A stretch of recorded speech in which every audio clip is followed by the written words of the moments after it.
one shot of buck, double aught buck, 2 3/4 inch. I'm gonna put one shot through this barrel.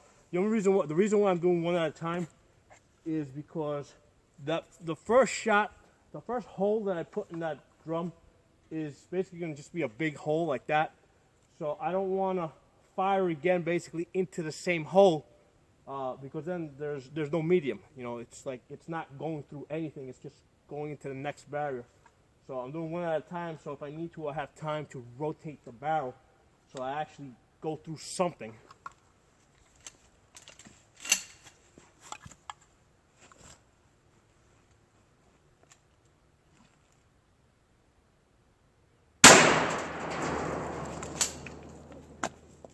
Alright, that was a lot more clear. I can see what happened.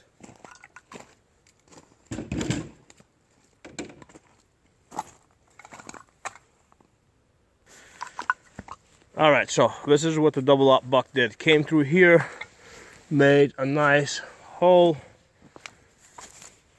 went to the second drum, and basically this is our pattern right here. So this basically had no holes on it. So, in fact, we got, like, that one didn't penetrate. It's barely penetrating. I mean, I'm getting penetration, but when I see something like that right there, that tells me, because that's kind of just like tearing the steel, but it's not going all the way through it. That's telling me that at this point, this has dropped near the level of a 22 rather. You know, it's starting, because like right here, you see that didn't penetrate, so you know that's below the strength of a 22.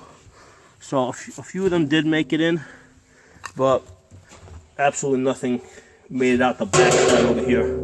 And in fact, down there you can see some of the buck. They came through, they hit the back side, and they flattened out. So that's what it does. Basically, the buckshot, that's the 2 3/4 buckshot, will go through one barrel. All right, and actually here's the exit hole, both exit holes. Okay, well, I'm not surprised. That I knew it was going to do. The question is, what does it do once it comes out of there? And it went over here, and once it comes through, once it goes through that barrel and it's hitting this, you know, now we're talking about, like, it's pretty close to the power level of a 22 or 32 ACP. You know, just based on the fact that I'm not getting consistent penetration. That didn't penetrate. That barely got through. That you know, just barely got through. And then nothing went out the backside. So that's what the buckshot does. You know, my thing with shotguns is that they tend to be very difficult for new shooters and even experienced shooters to work on the stress. You know, when you got to pump, you know, because first of all, with new shooters, when I stress them, right, you know, they usually don't pump it hard enough. A lot of times they'll get confused, like they won't know if you know, if they've pumped it already and the firing pin is in the rear position and the shotgun's locked. You know, they don't know how to unlock it. You know, and even people that are experienced with shotgun, right, and they let's say they shoot clay discs all the time, you know, for sport.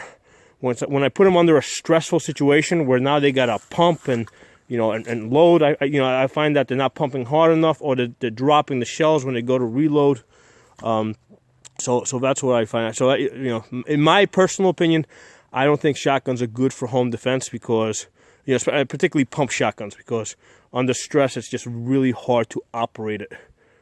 People tend to just screw it up. Now I know that there's people out there that are really good at it, you know, and that they'll never fumble a shotgun shell or mispump it under stress. I mean, I know they're out there, but the rest of us mortals, you know, in a life and death situation, are probably going to screw up a shotgun. That's why I prefer like an AR-15, where, you know, rounds already in the chamber.